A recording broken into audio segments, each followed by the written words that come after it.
C'est-à-dire Poilievre, il mise sur le populisme, il mise sur les clivages. Encore une fois, il a adopté la rhétorique trumpienne jusqu'à ce que Trump arrive au pouvoir et qu'il a compris que, oups, ce n'est plus la stratégie gagnante.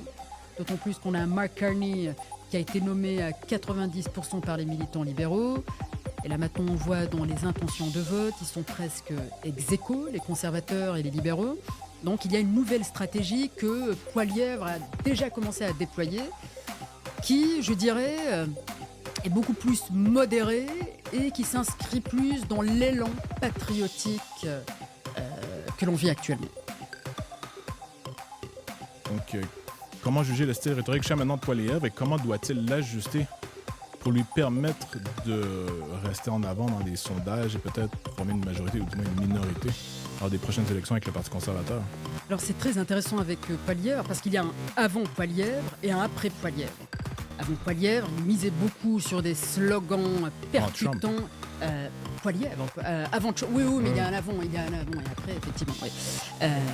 Donc Poilievre misait sur des slogans incisifs, par exemple Canada is broken, axe the tax, just inflation. Donc il était très bon dans ses slogans.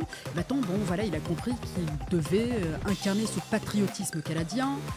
Donc il ne parle plus de Canada is broken, mais Canada d'abord. Donc il a compris qu'il fallait qu'il ait un rebranding rhétorique, qu'il adopte un style un peu plus sobre.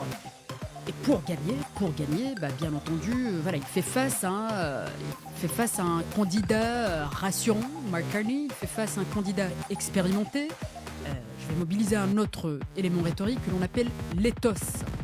Donc l'éthos, c'est tout ce qui repose sur la crédibilité, la réputation d'un candidat. Que Mark Carney n'a pas que Pierre Poilievre a, c'est cette chaleur humaine. Donc c'est ce que il devra développer, un petit peu miser davantage sur le pathos, créer un pont émotionnel avec l'électorat que Pierre Poilievre possède déjà. Alors est-ce que Pierre Poilievre entreprendra un virage idéologique? Non, pas du tout. C'est sûr qu'il va... mais rhétorique peut-être. Rhétorique, oui. Mais le virage idéologique, je ne pense pas qu'il va s'inscrire en rupture totale avec Trump. Non, mais simplement adoucir ses propos et miser peut-être davantage sur le consensus.